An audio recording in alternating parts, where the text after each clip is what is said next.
Megan.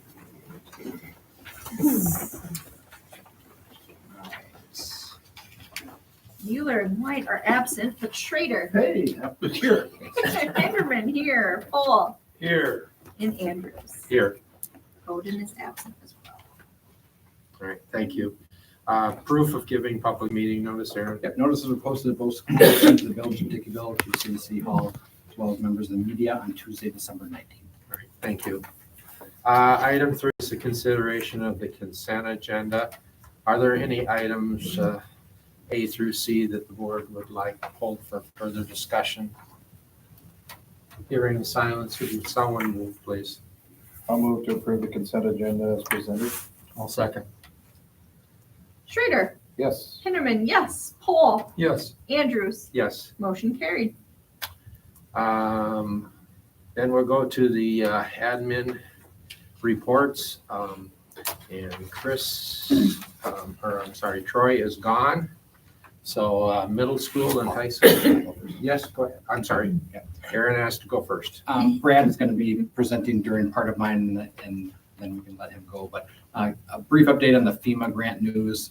We've gotten past both the environmental and historical studies and the Native American consultation, which means we're on the final step of the FEMA BRIC approval process, which was a narrative answering some questions about the project. It has been turned in, and we've been told it's possible to get final approval by the first of the year. If we get final approval, that means that we're eligible for $8.7 million in reimbursements for FEMA-approved aspects of the gym box. And I bring this up and want to make sure that's clear, so people don't think we just get $8.7 million check or something deposited. They'll have to be eligible expenses for what FEMA says that you need for that building. At this time, I'm going to yield the remainder of my time to Brad Bierman from Epic to talk a little bit about the timeline, focusing on the suggestion to start school next year prior to December 1st, which would take board approval as well as DPI approval. You said that September 1st, you said Sorry. December. September. I see you have written Thank you. September, but I wanted to clarify. September 1, 2024. So, glad to be here again for everybody. Actually just Megan and Don are the ones that aren't part of the core committee we discussed this at length in the meetings. To kind of piggyback on what Aaron is talking about with FEMA, just a little bit of background in that when the school was awarded, I shouldn't say awarded, selected for the FEMA grant. We start through this process, but one of the things FEMA will not allow is Bray to start the process of redesigning structurally the gym box. So when Aaron talks about eligible expenses, I think you guys are all aware, they're building you a safe room, not the things inside the safe room, the gym equipment, all those things are non-eligible costs. So the things Aaron's speaking about, the foundations, the roof, the structural wall panels, all those things, they're all gonna have to be redesigned because now they have to withstand 250 mile an hour wind and all of the FEMA standards. So as we're working through the process, we cannot start redrawing it, which means we cannot award contracts to the concrete contractors, all those people. If it goes as planned and the award comes here by the first of the year or sometime in January, we're expecting it to take at least 60 days for Bray to redesign and get it done. There is no option to award the contracts to the low bidders when I bid it back in August, and then say, well, we'll just get up, we'll get the additional negotiations for the FEMA. FEMA requires us to competitively bid the projects. So if you just work the timeline, by the time Bray gets it redrawn, I get it back out, get it rebid and award, we will be right at the start of summer. And the struggle in that obviously is to get light fixtures. And, once you award to the electrician, to the HVAC, there's a lot of things going on inside your remodel that are equipment driven, new air handling and, HVAC equipment, electrical fixtures. I don't think it's possible to work to get that awarded, get the shop drawings done, approved, let them order it and get material that will give me the confidence to say in September 1st, we will be done with all the remodeling that we contemplated doing in 2024. So we are looking at what can we still get it done, but we know we're punting a lot of this work to 2025. So what we have talked about and what I suggested was you just go back to a normal summer, but it's normal in length. You're not giving us extra time this summer. We're just out early, back early, because you already have your May 10th or whatever set to release. Come back just like you did last year, early August 10th. Then we'll do the May 10th release again, and then you'll have the long summer in 2025, which is where really the bulk of the work is going to happen. So it's going to be a little bit inverted in that what we would have contemplated this year is we were going to get started in the fall. You'd see a foundation out there already. You'd see your gym going up right now. And then we would go to summer. Now it's probably this coming summer is when you're going to see the gym take off because the plans just need to be tweaked for the FEMA side. And we punt forward some of the, and there's some benefits. I believe that the intent will be to try at the start of the 2025 summer to have like the fitness center done so that we can move right from your current one into the new one and not have to try to find a temporary place to go with that. And I think there'll be some things that will transition better. It will put some end pressure on us because obviously we have to be done by the end of 2025 because you passed your referendum in 2022.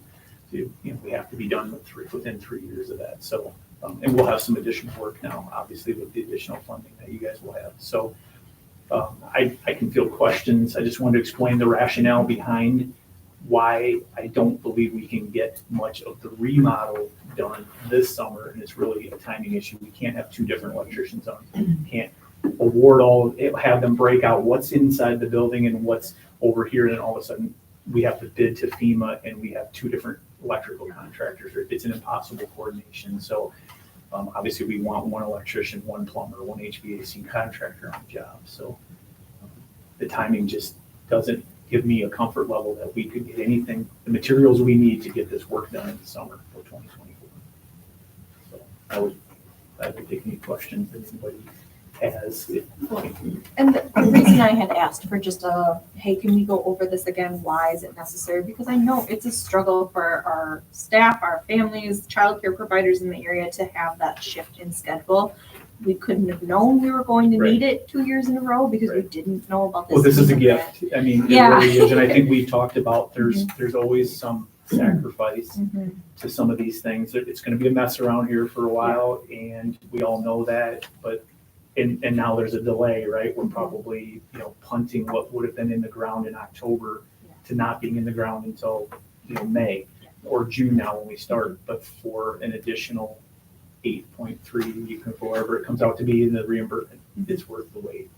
You're going to get a lot more out of the project now than you had planned up front when you passed your referendum, but it's going to cause some inconvenience. And I just don't want to get into something and all of a sudden the disaster would be trying to come back September 1st and we're halfway through, because we can't get the materials. The idea of summer 2024 was I was awarding this stuff in September, and we had all the way from September to May to do shop drawings, to get the equipment, to get all of those things here. So literally when the kids left May 10th, it was all sitting here and it's just get in here and install it all and do the work. I don't think we can get the material. That's going to be the issue. So, and I want to make sure you guys were, informed. So when people do ask you, you can explain why it's necessary and why the inconvenience. Because it's clearly good reasoning, but I wanted to make sure I had my facts straight. So when I do get those questions, because You will. Yeah. For sure. yeah. Nobody likes change is hard and schedule changing when you're used to a certain, here's when we get out, here's when we come back, and you're shuffling your summers around. I certainly understand that. But we want to make sure that I think the extended time that's necessary is 2025 now, not 2024 because of getting booted back because of the FEMA. But it'll be worth it in the end. Can you speak, Brad, just briefly to the kind of the plan once we hear about the FEMA grant? You're going to have between you and Aaron, you're going to have a schedule of what's going to happen when. Yep. So our superintendent right now and I are working on a phasing plan so that you'll be able to kind of color code the whole building and say, this is summer 2024, things we still think we can accomplish. These are the things that are summer 2025, and here's how the gymnasium addition, those things. So the timing of it'll be different now. Right? If we had started this fall, we would have been racing, trying to get into that gym for next year's 2024-25 winter sports season. Obviously, that's not gonna happen now because we're not even gonna start it till the summer of 2024. So now it's, can we get it done at the start of the 2025 summer or somewhere in that point so that we can make this transition easier. So we're gonna lay all that phasing out. There'll certainly be more work going on around here now than just the addition, right? Potential addition you guys have discussed off the backside and other things that there'll be a lot going on around here in the next year. So yes, we'll, as Bray, we've discussed in the meeting, maybe Bray can get information to me sooner than waiting for all of it 60 days in so that I can go ahead and bid some of the critical elements. My concern is the precast wall panels. You know, we bid those early in 2023 in April with the expectation of getting them in November. So if we don't do it again until March, my hope is some of the supply chain stuff is, and they were started down that process. My hope is we can speed it up, that we can actually have those in the summer. So, or by end of summer or very early fall. So we're enclosed concrete pour so we can work on it through the winter and have it done when summer rolls around. Thank you. Any other questions? No, I appreciate you working with us and changing everybody's schedule. We certainly appreciate your confidence in us and just, we want to make sure it gets done right and that the schedule makes sense so that we don't miss a step along the way. The grant, although it's caused some of this, is a tremendous gift in the end when it's done. You're one of 6 in the country. I got this. So, Awesome. I should feel very fortunate about that. Thank you. Okay. Have a Merry Christmas. And Merry Christmas. Nope. We'll continue going backwards up the hill here. Other business manager report. At the end of November, we were 40% through our fiscal year, and we had spent about 27% of our Fund 10 budget, which is in line with last year's spending. In our Fund 49 checking account, since things with the referendum have kind of been on hold, our only activity in that checking account was interest of $30.75. So our balance at the end of the month was $14,995.92. In other news, spring school board election paperwork has been sent out to the board members that are up for re-election in April. Tax levies have been submitted to DPI and mailed to clerks, and tax bills will be arriving in mailboxes soon, if not already. I know I already got ours at home. I worked through several scenarios for a possible operating referendum, and Mr. Olson will be presenting those options to the board tonight. We received word that funding for the Common School Fund, which is library-related expenses, increased by about 25% for the current fiscal year compared to last year. DPI intends to communicate the estimated distribution amounts with districts by the end of December. Common School funding is similar to a grant and can only be used on certain things. So while this is great news, I just want everyone to know it's not going to help with our overall budget shortfall for the current fiscal year. The 22-23 final audit reports were included in the consent agenda folder for tonight's meeting. The only management comment that the audit team made was related to cash and deposits. And this is something new that they were putting on school district reports. Our auditors wanted to let us know there's a new tool, they called it, that's available that they want us to consider. And this new tool is a government account that has a high interest rate. So Aaron and I will review the options and discuss it with our budget and finance team once we have a recommendation. The actual audits will be issued part of the single audit report, which this year they did the single audit and the financial audit separately. So they're going to begin their testing for the single audit in January, and they will issue the report to me, the final report to me by the end of March. So you'll probably have an update on the single audit. I'll have that report in April. And that's all I have. Thank you. Any questions, Kevin? No. Deb, special ed, please. Okay. Pam Trammell, Jesse Donar, and I have been working hard this year on, to address the errors in our data for the third Friday and October 1st counts.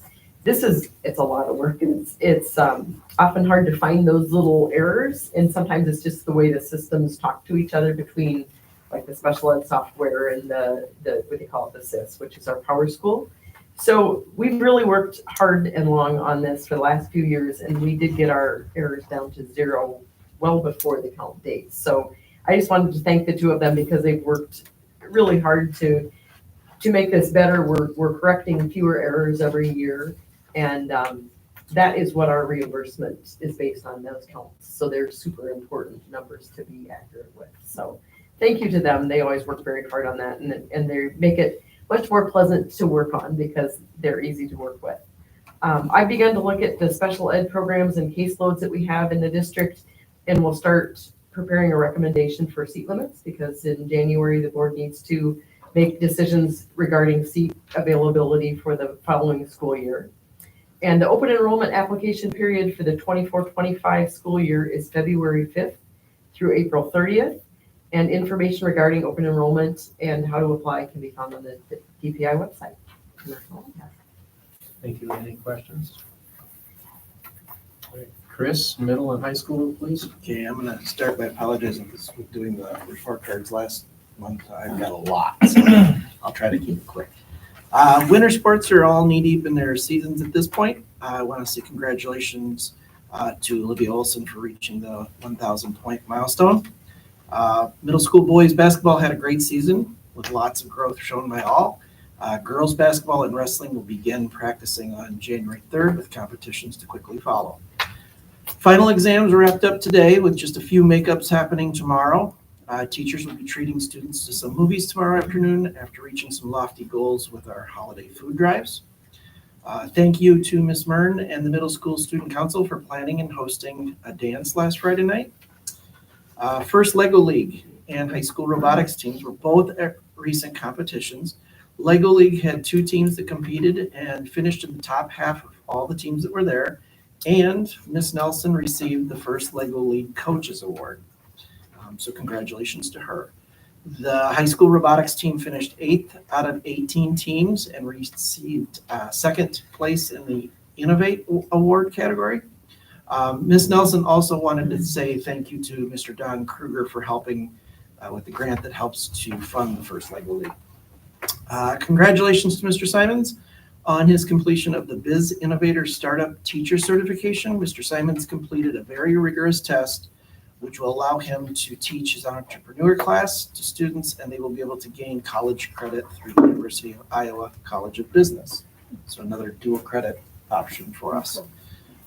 With the crazy weather that we've been experiencing, we were able to practice just one last evacuation drill before things got terribly cold and then warm again.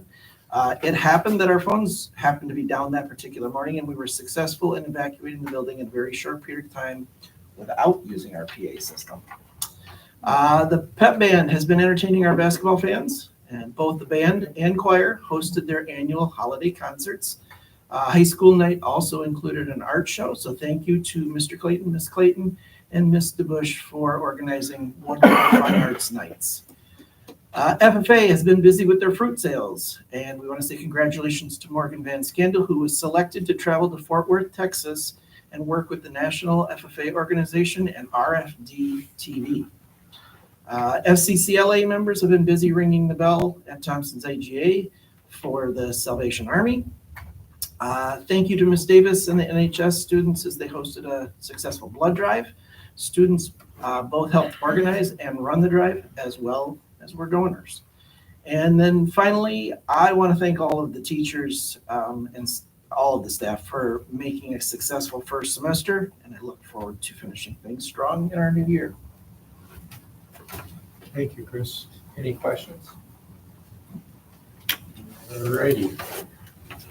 Then we're going to move to discussion of additional scope items for the building project if the district receives the FEMA brick grant. Aaron? Up here, you guys also have a hard copy. It will look like this one. Should have your name on it. There we go.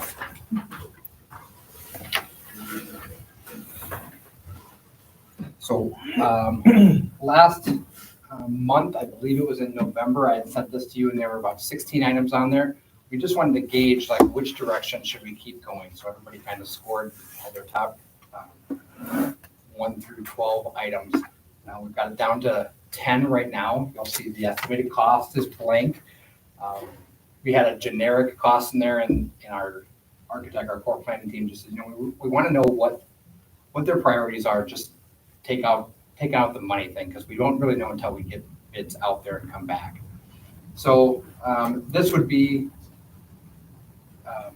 if we get the brick grant, we passed the referendum for the gym. So all the additional items, and there might be a couple $1 million more that we have to make that more like a fortress. But the remaining of that reimbursed dollars can be used on anything that falls within our referendum question. All of these do fall within the referendum question. All of these were approved by our legal counsel when we talked about that as well. So what are they? These are in alphabetical order based on the project. So here's the bar here. And what I'm hoping you guys all have that. Take your time, look through it. Administratively, we've done this several times and just to kind of narrow it down. And a lot of times we'll do it and then hear somebody's answer and we erase it and move something up or down as well. So you'll have that same thing. When you have time to look through that, that's not going to be, you don't have to do that today. Just take a picture of it and send it to me just so we have an idea of what the board's top priorities are in case we get the grant that we can be working with our team. So project number 1, again, alphabetical, is addition of a softball field on campus. If that's selected, we have an idea. It would be backed by where the Performing Arts Center would be, the current practice football field. And the architects do believe there is room back there. It's a snug fit, but they do think that they could fit back there. Next is a Performing Arts Center. So that would be the main academic hallway, and they're already starting to work on those designs and using that natural slope for about was it 500? It was 515 at the last meeting, 515 seat Performing Arts Center. We picked that number because we thought that would allow for all of our middle school students, all of our high school students, and all of our staff to sit for a presentation of some type. Next is elementary school kitchen art room remodel. It's most to do with pipes that are under the floor and in the wall. That's primarily that. Elementary classroom renovations. In 2017, we took care of about 1/3 of the building. This would give some upgrades and some welcome upgrades to the other 2/3 of that building. It doesn't fix all the issues, but it would involve carpet squares. It would involve differentiation in some of our existing spaces to fit more needs as well. The high school full roof replacement. I believe right now we have about half of the roof being replaced. I think it might be 40% of the roof is being replaced, but the full roof replacement would do everything. The one thing that Brad cautioned us on is, are you sure you want the entire roof of elementary school and the high school all to come off warranty the same year? You might want to kind of phase that a little bit. So that was something that we talked about. Middle school HVAC replacements. Middle school HVAC. If you don't mind the sound of jets taking off in the middle of one of your lectures, then maybe that's fine, but they are quite loud. Chris taught there for a while and they're just touchy. Sometimes they're really loud with heat, sometimes they're really loud with air, and sometimes you don't notice them. New library classroom space, that would be here. And they have they've shown us some preliminary drawings that would have this space turned into 3 classrooms, 2 on this side with a retractable wall, so it could be 2 classrooms, or you could pull the wall back and have 1 large classroom. On the other side, as that's an angle, that would be 1 classroom with kind of a neat design feature with the diagonal wall. And bump the library out that direction, pretty much the same square footage as this library, bumped out that way. Then new track and artificial turf, that would just be picking up our existing both track and football field. And then replacing existing tile floor with rubber. So right now, you know that a majority of our summertime is used stripping and waxing floors with rubber flooring, which is what most new schools are putting in rubber flooring. They're softer for people to walk on, and they're there's much less of a maintenance issue with those. And you scrub them once in a while, and when they dry, you can walk on them. You don't have to let them sit for 3 days. So those are the projects. Are there any questions about those? I just wanted to give you a broad overview of those. Go ahead. Did you touch the playground equipment? Oh, I'm sorry. Elementary school playground equipment. We do have some playground equipment that is plastic. All the new elementary playground equipment comes out as plastic. It's softer for kids. It lasts longer. It doesn't rust. We do have some metal playground equipment, and that's something that I know Troy and the elementary school kids would really like us to look at updating some of those and really kind of getting rid of the metal and keeping with the plastic. So if you think of the building, the back way where the garbage is, and that used to be the athletic entrance back there, is a big new piece of brown equipment that the kids love. That's plastic. Then if you look off of School Street, you'll see some of that equipment that's been there for a while, and we've got to paint it frequently in the summer, and it chips and gets really hot in the sun as well. So those are some of the things we're talking about with the playground. Thank you. This one might be too specific for where we're at right now. It just flagged for me.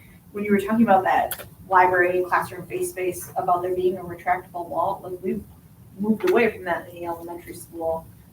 Just, are there thoughts on what that space would be used for, where that would be beneficial? Great question. Most classrooms are 30 by 30. That's an average classroom. If we had a wall right here, the classrooms would be 30 by 20. So it's a bit smaller. We thought that we could use it for smaller classes, but if we ever needed a larger classroom, that retractable wall would provide that. And there are some teachers at the elementary that kind of like the retractable wall. They just wish that they worked better. So good question. I think that's part of the elementary renovation, is to get rid of those. And probably the technology. would Technology. Hopefully improved Yeah. a little bit. Yeah. In terms of sound and everything. Any other questions on that? All right, we'll move on to the next one. Yeah, this is the discussion of the April 24 operating referendum. So, got an email today from the governor with a press release that said, "Congratulations, Wisconsinites, we added $1.9 billion to our rainy day fund, our surplus for the state of Wisconsin." And as Chris said, it's raining. Why are we not using some of that? And I know a lot of you were aware of that as well. So what we're talking about is possible April, just a few months away, operating referendum. Have some general questions that people might ask, that you might be asked. This is a common one. Didn't we just pass a recurring operating referendum? Yes, we did. In November of 22, we passed a recurring operating referendum for $200,000. And what was that for? It was for operating the new space and square footage, because there's quite a bit of it. Utilities, it's additional custodial staff. We're going to have to add another half-time or full-time custodian just because of the square footage. So that's what that was primarily used for. That's what we had estimated to be needed. That wasn't about the fiscal cliff that public schools are experiencing right now. Another question, aren't we under budget on the new building while receiving an $8 million FEMA grant? Why are we asking for more money? You're going to be asked that question. We are currently expecting to be on budget or under budget for the building. And we hope to receive word on the FEMA grant shortly. Not one of those dollars can be used for operating expenses. They're different buckets. We can always use operating fund $10 for anything. We can use that to build something. When you pass a referendum for capital maintenance, you can't use $1 of that for operating. That goes against our state law, our state and federal law. We just can't do it. So Heather and I will frequently go from one meeting where we're well under budget to the next one that we're very over budget. And so it's kind of feast or famine right now. But I want to make sure everybody knows we can't legally use those dollars for operating expenses. So why do we need an operating referendum? The state budget did not provide us with the funds that we needed this year or next. In short, that's what it was. Historic inflation had an impact. state education organizations have given 3 suggestions that I shared at the last meeting. 1, make dramatic and significant cuts to staff and programs. Looking at some of the cuts that other people have made. We have a list. These are not cuts that we have not talked about cutting. But if you're wondering what are some cuts that schools have made, because this year was the first year that some schools fell off the fiscal cliff. Increasing class sizes, leaving staff vacancies open, freezing staff, looking at benefits for reductions and changing health insurance, cutting programs. Some of the programs that have been cut in schools are CTE, AP courses, any college type courses, arts, athletics, cutting staff, and that would be admin, certified, and support, or prolonging maintenance or closed schools. Those are some of them that have already been used this year. Next, utilize your fund balance as long as possible. That's what we're doing this year. So I know all of our board members know this, but for the last 6 years, we've been able to present a balanced budget. Every year we've been able to do that. We've been fiscally responsible. Many of those years we were able to say, okay, we have some left over. We can put that in Fund 46 or carry over some to Fund 10 to make sure we don't have to do short-term borrowing to make payroll. So for those 6 years, we've done that. This year, we will be fortunate if we're only $400,000 over budget based on the state budget that we have. So we can use fund balance to get us through this year. We cannot do that. We cannot sustain it 2 years in a row. Or run an operating referendum, and that's what we're talking about. Our last meeting, we talked about several of these, and the board unanimously said, we don't want to even start talking about cuts because it hurts feelings, and we're not sure yet. Let's put it in the hands of our voters. So, why do I think we need an operating referendum? Budget forecasting begins immediately after the annual meeting, probably even a little bit before the annual meeting, but that's when things are set. And we use Robert W. Baird District Forecasting Model, and we have for the last 6 years, and that takes into consideration some assumptions.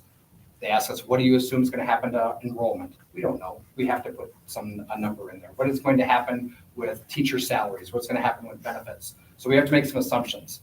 The way Heather and I always budget everything is very conservatively. So that's what we've done with this model.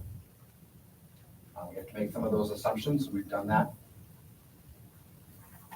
We're trying to present 3 different plans today that have very different goals because we don't know which way the board wants to go or which one should be a higher priority. So what we'll do is today we're going to have a discussion, then we'll have a budget and finance meeting in January, and budget and finance will make a recommendation at the January board meeting. So you guys have actually a copy of this because I know it would be hard to see. Thank you. What happens if we don't run a referendum? This is the cover page. Heather, there's probably about 27 tabs on the budget forecasting model that she works with Baird on that all say, okay, we're gonna take those 27 tabs and all those numbers that you put in to give you a summary. And so if we look at this, we've got last year, we've got our current year, we've got budget year, which is next year, and then 25, 26, 26, 27, 27, 28. It goes up 5 years because that's how the model is built. So what we're recommending is that we do a 4-year non-recurring referendum, and you'll see why that is based on some of the assumptions. And just for example, Benton has done a series of non-recurring referendum. That's been something that they've done for a long time. We have done multiple continuing referendums, which means that that $200,000 recurring operating referendum, that $200,000 is taxed every year from now until the end of the Cuba City School District. This would be for a 4-year term, and working with Baird and looking at our numbers, we're using that number of 4. Does that mean that in 4 years we're gonna have to do this again? Yes, but you'll see we weren't comfortable with having one number that's recurring that would meet our needs. So taking a look at if we do not run a referendum, I direct you to the middle of the page. It says surplus or deficit. This year we're expecting a $366,000 overspending. And again, I really think it's going to be closer to 400. I'm sorry, that's what it is. And then next year, we would be over $1 million over budget. The year after that, 1.4, then 1.7, and then almost 2.2. Then the fifth year, which we're not going to talk about on there. So that's if we don't do anything, or that's if the referendum fails. If we go for a referendum and it fails, next year we will have to cut almost $1.1 million from a budget that we already cut about $600,000 for this year. We have made dramatic cuts, and some of the teachers here probably feel it. We have made almost every cut we can without cutting one staff member. If the referendum does not pass, the average teacher costs about $80,000. The average paraprofessional or support staff costs $50,000. You can do easy math and see that if this referendum does not pass, you will be asking me to go to the drawing board and say, get rid of 12 positions. I can tell you right now, we do not have 12 extra positions. That's where we are. And that's just this year, because the next year is going to be $300,000 more, and then $300,000 more, and then $400,000. So that's if we don't run a referendum or if it fails. Aaron, I think it's also important to point out, in the budget year column, right underneath where it's showing the $1.1 million deficit. The fund balance. Our fund balance, you'll see a dollar amount listed there, and our fund balance policy says that we should have 22% in our fund balance. You're going to see that we would have just over $1 million, which is right around 10%, which means we would have to do short-term borrowing, because we would not, like, usually every December it gets really, really tight, even with 22%. We would have to do short-term borrowing multiple times throughout the year just to meet payroll. And then if you continue on over into, if the operating referendum doesn't pass and our expenses stay where they're at, we wouldn't have a fund balance in 25, 26. It'd be negative 3%. We'd be negative. So, I just think that those are important things to point out. And public schools in Wisconsin fluctuate between 70% and 80% of fixed costs with staff. So when we're talking about cutting, we've made a lot of non-staff cuts that we can, and there's a lot of people who don't like some of the cuts we're making. We're trying to get to that number, and it's going to be challenging just to get to that. So that's where we are. Right this year, at the end of last year, we were almost at 26% fund balance. At the end of this year, with taking that 366, we're going to dip below 22%. And it might even be more than that. But then you see it drops down to single digits at 9% next year. So option number one, we take a look at this. If you have sticker shock, we do too. This is where we are, because we're trying to provide the education that our kids are used to. We took a look at, we want last year's purchasing power with this year's staff. That's what we're looking for. So that would mean year number one, it would be 1.1 million. Year two, 1.4. Year three, 1.7. Year four, 2.1. So if that passes, next year we would be we'd have a $12,000 surplus and about a $10 million budget. But this is kind of the low end. The next year we'd be 36,000 deficit, then 71, then 85. And at no point in here are we at 22%. In fact, after the first year, we drop below 20%. And around 20% is when we would have to use short-term borrowing to make payroll. So this is the lowest form that we thought, okay, this gives us about budget neutral of, $36,000 and $10 million budget. We can probably find that. It gets a little tougher at 71 and 85, but this is as low as we felt comfortable making an offer. And again, that goes from our fund balance of 26% last year, 21 this year, that's 20, almost 19, 17, and 15, just keeps eating away at that. So that's option number one. That's the low end. And whenever you present three items, there's always people that are like, well, let's just settle on the middle. That's not what we're doing. We wanted to really show you surplus, deficit, and fund balance of all three of these and have some discussion about that, and then let that sit for a while and really think about this. So with option two, this bumps it up $100,000 each year. So what does that do? That means that next year we would have a surplus of 112. And if you're thinking, why would we have a surplus of 112? That would be silly. We're trying to put some money back in our fund balance. We're taking almost 400,000 out of it this year. It's going to take us a while. And you can see even with a surplus of 112, 63, 28, and 14, we're still well below 22%. And again, by year, probably year 2, we're pretty close, but year 3 and 4, we're below 20%, in which case we would be using short-term borrowing. So this is closer. We've got 1 year where we have a big surplus, but again, that's built in there to try to offset the hit we're taking to our fund balance this year. And then option 3, again, is another 100,000 on top of that. And what this does, again, that first year, 212,000 surplus, the next year, 163, that pretty much offsets this year. And that keeps us around 22% for fund balance. So that surplus of 212 and 163, those 2 years kind of offset that. And then it's 128 and 114 for those 4 years. So those are the 3 options kind of going from lowest to highest.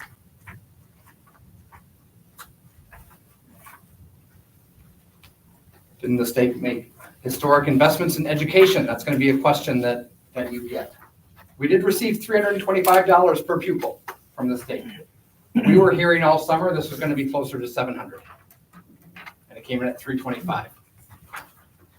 9th through 12th grade voucher schools, by the way, received $3,342 more per student this year.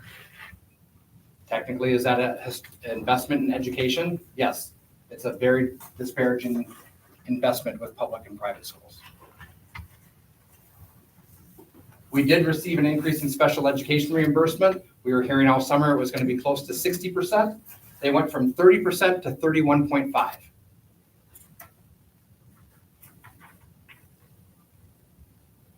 A lot of that investment was in local property tax relief. So when they talk about the historical investment, they're like, yep, we're gonna relieve some property tax burden, which lowered the mill rate. And what that essentially does to public schools is the legislators will say, look, we lowered your property taxes. It's your local school that's asking for more money. It's a local issue.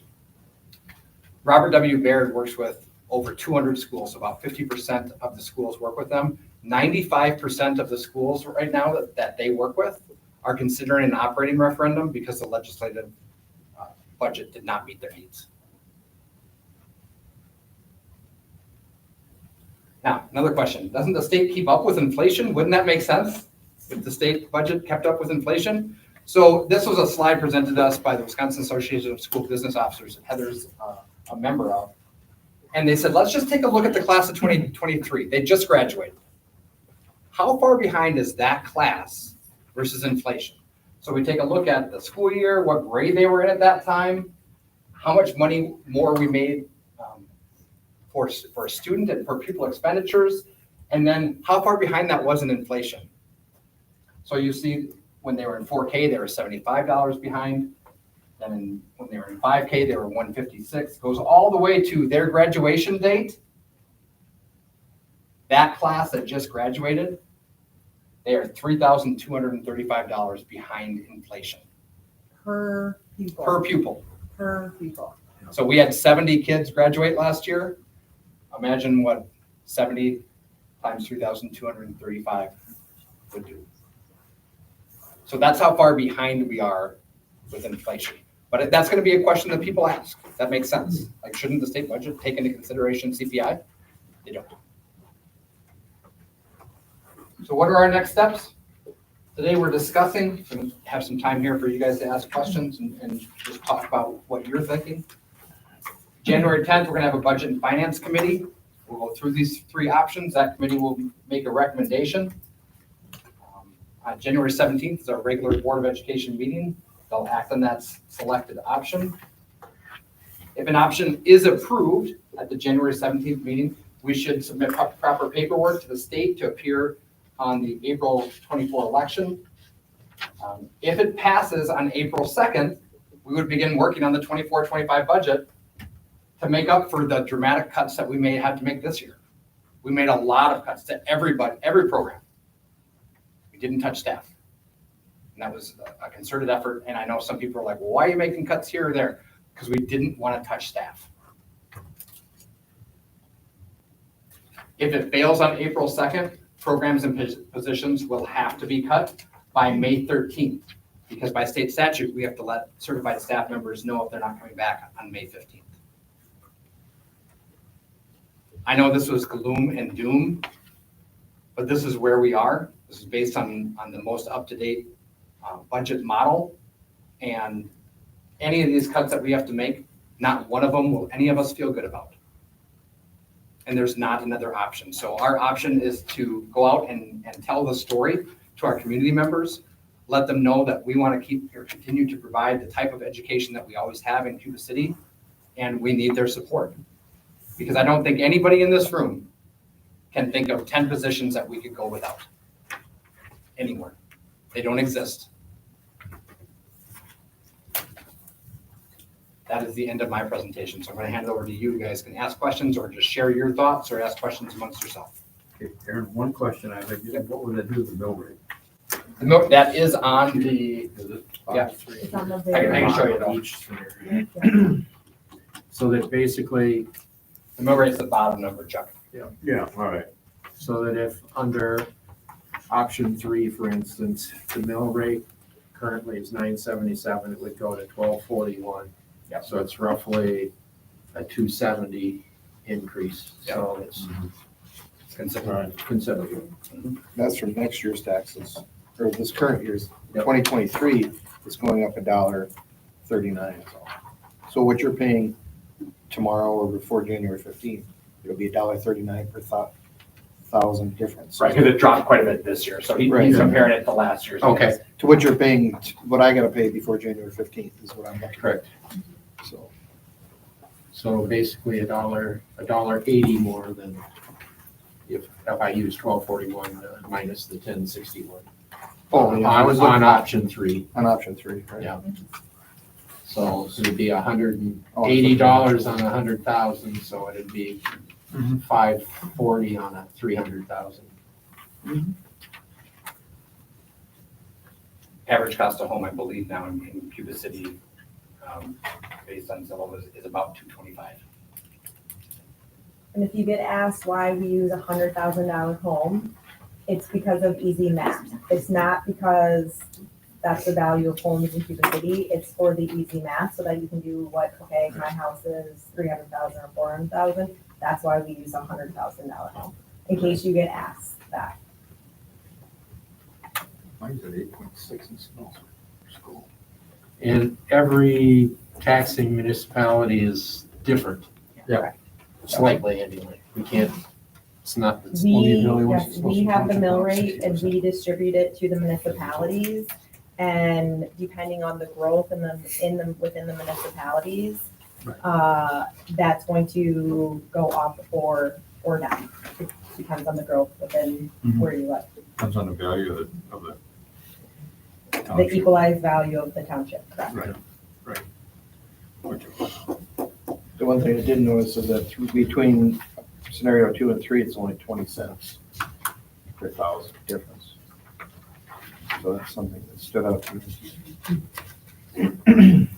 With that added security of not having to go into the short-term borrowing, hopefully with option 3, because we hover right around that 22.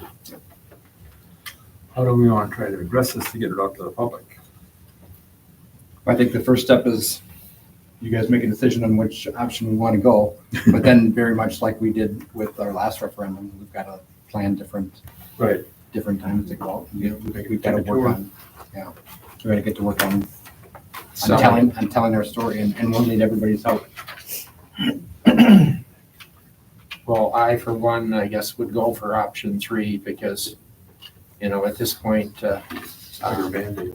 it is a bigger Band-Aid. Well, it's a Band-Aid that allows us to at least operate as we have. I mean, you've done a good job, Heather and Aaron, in terms of presenting what it would take to maintain the 22% fund balance. I know maybe To a lot of people, that might sound like a lot, but in essence, it takes that much to pay, to make the payroll every week without having to go borrow money to do so. And that's not, there's nothing in there like for new staff. Like we're not No. expanding programming. And to be honest, we've got a lot of teachers out here. They can all probably think of, hey, it'd be really nice if we had this position or if we had that position, and they're not wrong. So this model does not increase our staffing or really even increase our purchasing power. We're just trying to have last year's purchasing power factoring in inflation and this year's staffing. And, thank you, staff, for what you've done, and I'm sorry for, whatever cuts has happened, how it's affected you or your classroom. But we don't want to make any further cuts or even ask administration to try and come up with those, because at this point, we value what we have. And we don't offer as much as some districts that, have a lot of additional classes or maybe staff, but we don't want to go backwards. And a failed referendum would do nothing but go backwards, and there's no way we could go anywhere besides backwards with that drastic of cut. And I guess I hadn't thought about your last bullet point is if it failed, we have to make the cuts by May 1st. 6 weeks. I guess, we can't come back for another referendum till November if it fails in April. So it's, in essence, All or nothing. it's an all or nothing. But even if it passed in November, what would that do, Aaron? Failed April, passed November, what would that do to the School year. the school year next year and the proposed cuts that you would have to do or present in May? If it's passed in November, you could get that year. Right. The hard part is though, like we would have to tell staff May 15th the year before. And so if it passes and we extend contracts to staff and it fails again in November, we're still paying those staff. We legally have to do that. And then our fund balance goes down to 9%. I wanted to have that conversation though, so that, Yeah, there's no way it didn't happen in November, so now we're gonna cut you. That's, no, legally you can't do that, nor would any of us feel comfortable doing that. Yeah, if it fails, we're gonna have to make unfortunately, we're gonna have to make really difficult decisions, and then In a short time frame. yes, I think that's the key word, and that's a very, very tight window. 4 or 5 To play through a bunch of different scenarios of how we're going to achieve what needs to be achieved at least in year one. And then if it would pass in November, my recommendation would be then at some point you could start bringing people on board, whether that was second semester, you're not going to do it until the following, the start of the following school year, that would be a board decision. But if it would pass in November, you would eventually be able to bring staff back. and I guess, Once we had the money, like keep in mind, when it passes in November, that doesn't mean like the next day the money is in our account. It's a several month process before we actually have money where we could access it, almost the next school year. Basically. like in the springtime.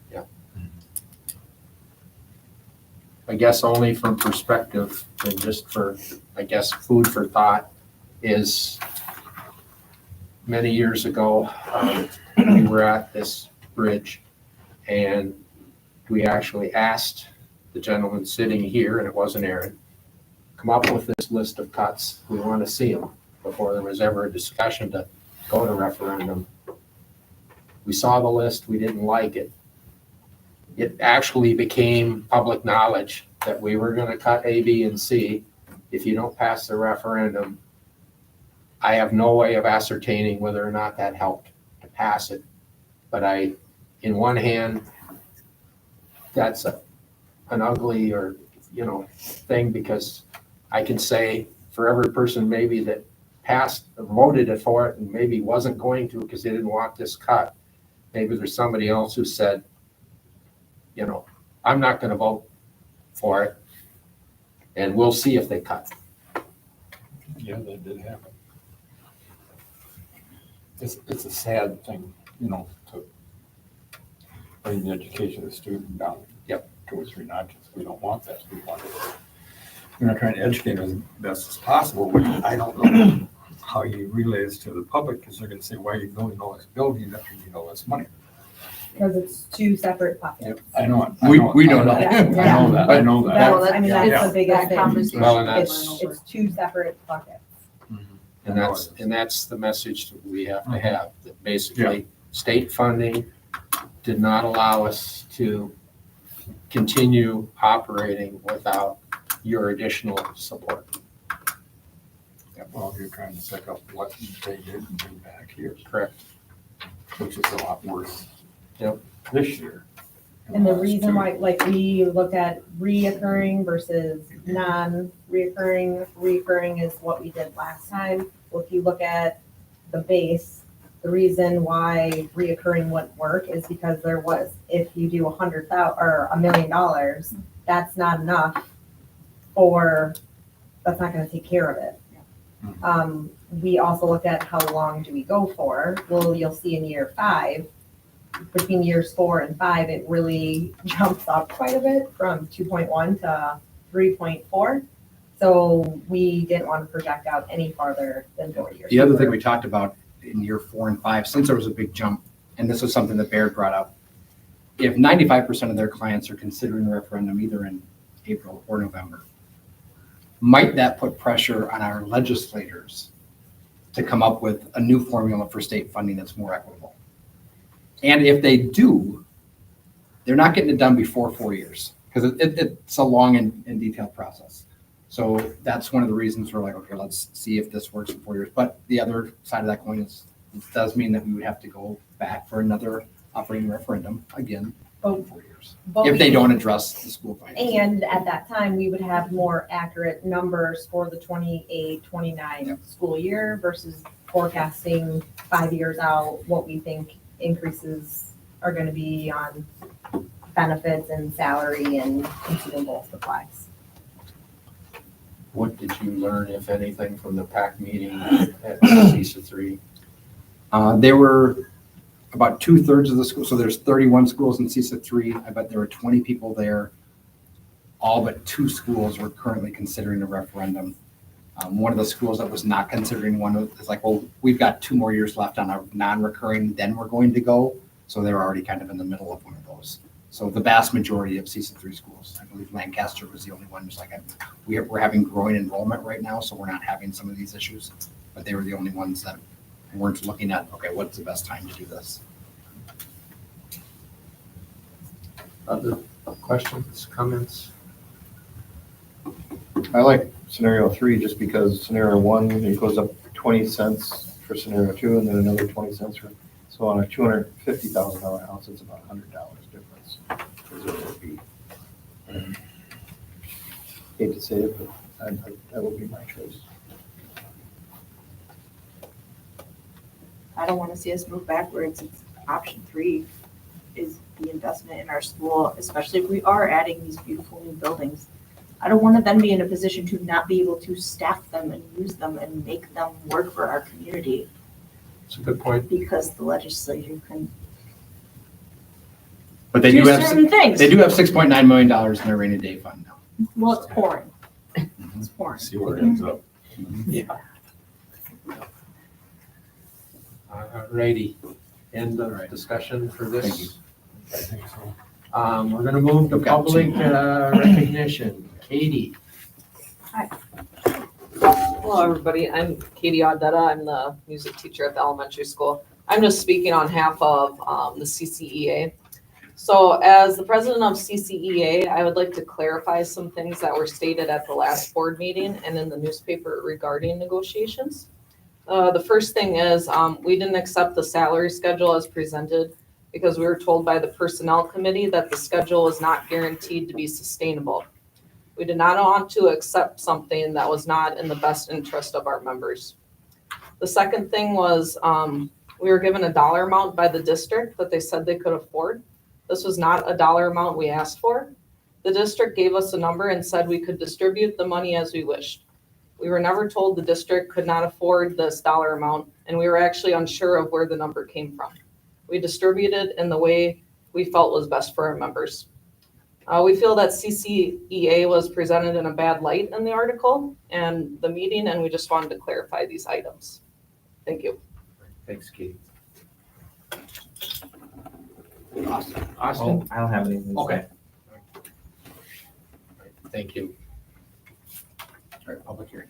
Public hearing on the request of DPI waiver pursuant to Wisconsin statutes, section 118.045 and Wisconsin Admin Code PI 2703 for an early start date.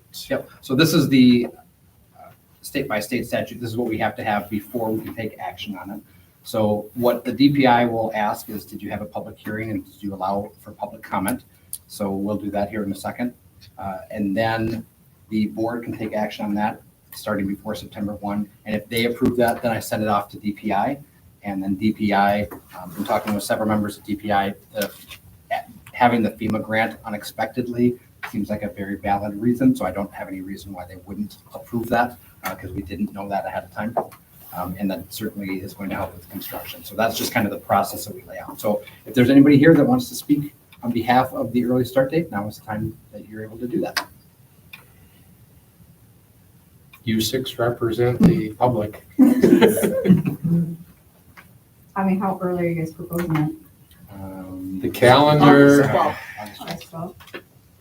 so it's going to be more or less the same As as it this was for year. this school year. Pretty much the same calendar, off a couple days. Runs into Fair Week and some of the other concerns we saw last year. And then the following year, Yeah, it's back to normal. and then that following year, you get out like May 10th. Yeah. But you won't go back till September 2nd or something like that, Yeah, to give them so a long summer for construction. I guess my concern is that it runs in the fair week, so how many students did you guys have miss due to that? I mean, was I that don't have a even number of something that. that was, They were all excused absences, but Right, you know, yeah. we try to work with people because we understand that's not. right, I mean, I get that, but I mean, was it something that was actually like conducive? Like, I mean, yeah, I guess we started that much earlier, but I mean, with missing half of some of the classes, like, was it something that was actually beneficial for the Was it students? Grandeur Lafayette? Out of Right. 400 students in the middle school, high school, it was probably about 10 students that Oh, missed. Yeah, 'cause see, that's what I In was, about a week of school. yeah. Cause that's what I was like, I didn't know how many students actually were gone for this, like, 10 would be different than 80. right, yeah. Yep. So I feel like that would make a huge difference. That's a good question though. And can you refresh my memory with the late start or with the early start last year? Did we offer an additional day of like? For staff. We actually just changed our handbook and just said from now on, Okay, we're just gonna okay. use I five. couldn't remember if they personal were days and tied 5 to sick. that. So that was early kind of where it start or started, not. and then it's like, why don't we just continue this? Just Because did some it. schools Okay. were using PTO, and we thought this was kind of a compromise. Okay. So we went from Just three knowing that personal days to it 5. also affects our staff. And we have some staff are like, hey, you guys told us to take a long vacation and already planned this. So we're trying to plan some alternate things for in-service week, because there was some conflict there. We're gonna try to work with staff the best that we can, because we understand that if they planned out and we change things, we feel like we have to be a little flexible. Yeah, we certainly didn't anticipate to do this 2 years in a row, so. No, but We appreciate the fact that it's going to affect you and parents and students, so. but the outcome will be a lot better. I mean, it's our hands are tied to a point. We can't fluctuate it. So I guess on the construction aspect, I mean, how much does it actually affect though? The construction, Like for like wise, like timeline? Were you here when Brad was here talking about, I'm sorry, because No. he answered that for about 15 minutes, so Okay. we'll give you generic probably answers. No, yeah, and that's fine. I mean, is it a significant like amount that it actually like will? It boils down to this, we're not gonna be able to get bids back probably until May this year And then it might take them 2 or 3 months to order the supplies. Yeah. So we're not gonna get nearly as much done this year.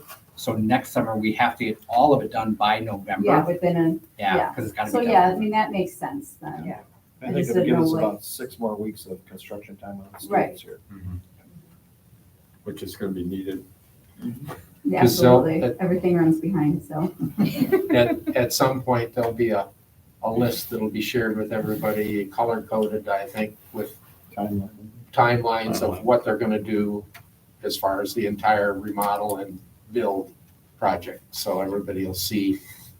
And, obviously, they're trying to squeeze all of the remodeling of both the high school and the elementary into 2 summers. Right. And it is quite a bit of, it's Yeah. basically almost the entire academic wing at the high school and 2/3 of it at the elementary. There's a lot of things being touched. But good questions. I'm glad that we're having a public discussion on it. And So then the next thing we would do is when we get to new business, we'll approve or not approve that calendar. And then once that's done, then I'll email the DPI and send them that letter tomorrow. Okay, any questions, board?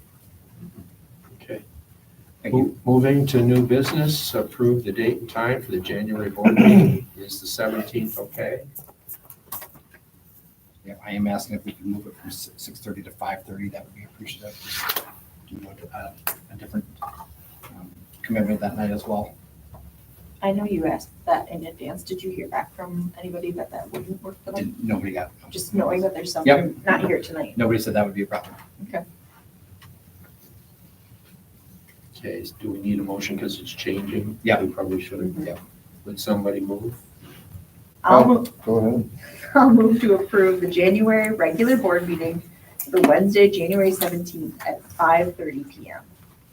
I'll second. Schrader, Yes. Hinderman, yes. Pohl, Yes. Andrews, Yes. motion carried. Item B then is the Cuba City District Co-Teaching Handbook. Yeah, we've been using co-teaching for about the last 4 years. This year with a few of our newer teachers, we've been asked to come up with some guidelines for people to use that involve co-teaching, different aspects, different options, just so people have like kind of what it looks like, and there's kind of a menu there. So if you've had a chance to look at it, it's, okay, you can use one of these 6 options. And if you use these 6 options, here's how you can split up the planning and different areas like that. So it's not totally prescriptive. It does give teachers a lot of autonomy as well. But this is something that Mr. Sander actually worked on during his coursework to become a principal. And we brought that in. He's worked with some members of the CCEA as well as some people who have used co-teaching and used it really well. And we made some tweaks to it administratively, but we recommend that we approve it tonight. Are there questions of this handbook? I will move to approve the Cuba City School District Co-Teaching Handbook as presented. Is there a second? I'll second. Schrader, Yes. Hinderman, yes. Pohl, Yes. Andrews, Yes. motion carried. Item C then is approve the updated 24-25 and the 25-26 school calendars. And the reason we do 2 generally is so that parents know when we have the shorter breaks, when we have the longer breaks. That's really kind of why we do that 2 years in a row.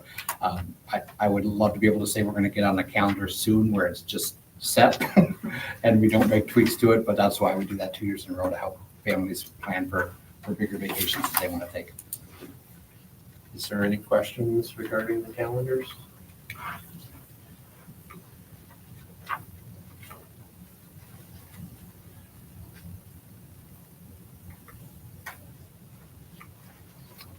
Are you still in deep thought, or silence means we need a motion? I'll move to approve the updated 2024-25 calendar and the new 25-26 calendar as presented. Is there a second? I will second. Schrader, Yes. Hinderman, yes. Pohl, Yes. Andrews, Yes. motion carried.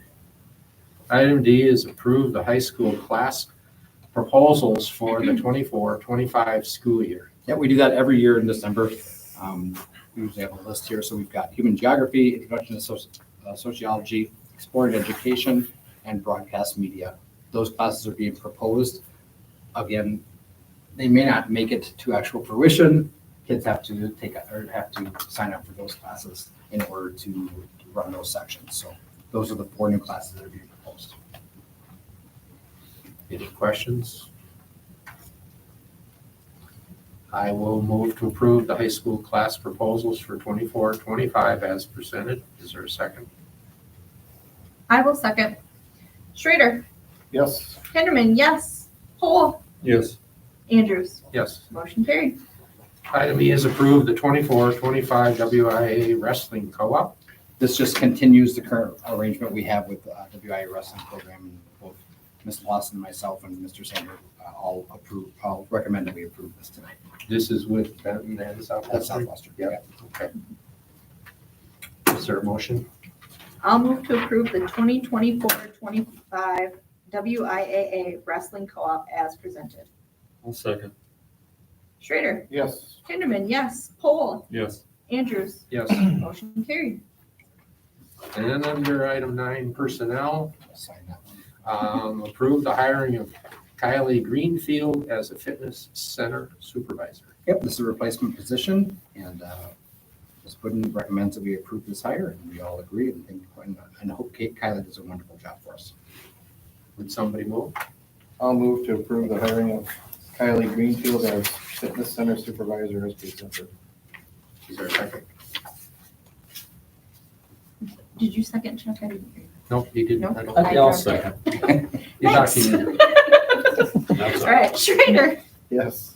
Hinderman, yes. Poole, Yes. Andrews, Yes. motion carried. Item B under personnel and is approve the retirement of Cuba City School District Special Ed Director Deb Blanker. Deb has worked here for a couple years now, over 20, and has done a wonderful job for us, and we wish her the best of luck, and know that we have certainly enjoyed working with her, and we wish her the best of luck in retirement. Thank you, Deb. Any questions? Otherwise, would somebody move? I'll move to approve the retirement of Cuba City School District Special Ed Director, Education Director, School Psychologist Deb Langer, with appreciation of her years of service she has done. I'll second. Schrader, Yes. Hinderman, yes. Poole, Yes. Andrews, Yes. motion carried. Item C is approve the retirement of Cuba City Elementary School teacher Brenda Mittendorf. Brenda has worked here for over 30 years and is still an outstanding educator, and we will certainly miss her in the elementary school, but wish her the best of luck, and thank her for her years of service for sure. I will move to approve the retirement of Cuba City teacher Brenda Mittendorf with our appreciation for her many years of service. I'll second. Schrader, Yes. Hinderman, yes. Poole, Yes. Andrews, Yes. motion carried. Item D is approve the retirement of Cuba City Middle School teacher Rose Tiedemann. Another teacher who's worked here for her entire career, and we wish Rose the best in retirement and thank her for her years of service at the elementary school and the middle school. Could somebody move? I'll move to approve the retirement of Cuba City teacher Rose Tiedemann with our appreciation for her years of service. I'll second. Schrader, Yes. Hinderman, yes. Poole, Yes. Andrews, Yes. motion carried. And E is approve the hiring of the middle school head wrestling coach Brad Goffinette. Yep, Mr. Glennon and Mr. Sander both posted this position and interviewed and recommend that we approve his hiring. I will move to approve the hiring of middle school head wrestling coach Brad Goffinette. Is there a second? I'll second. Schrader, Yes. Hinderman, yes. Poole, Yes. Andrews, Yes. motion carried. We're down to committee reports, budget and finance. I That will think actually be January 10th. so that there will be a meeting on January 10th. Yep. Do you know what time? January 10th, I believe it was either 5:30 or 6.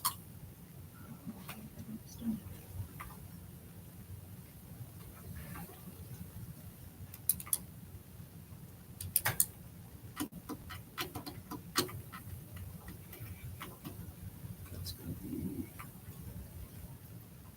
5:30, I believe. 5:30. Yeah, that's if everybody can make it. I have not double checked that. That's the target date Okay. We might have to do a You'll different day. just send that out to Yep. the committee. Yep. Thank you. Item B, building and grounds, Chuck, nothing at We this just time. keep having our meetings with construction, which is going a little bit, getting a little bit done. Yep. I'm still waiting. Hopefully, A lot of waiting. hopefully our next meeting we get. Hopefully our meeting, we can all Full speed celebrate. ahead. Yep. Personnel, no meetings at this time. Policy doesn't look Probably like not till spring. either till spring. Technology and transportation, we met over at the Davis Bus Garage on November 29th and had a nice tour. Foundation, it looks like there's a meeting January 15th. Mhm.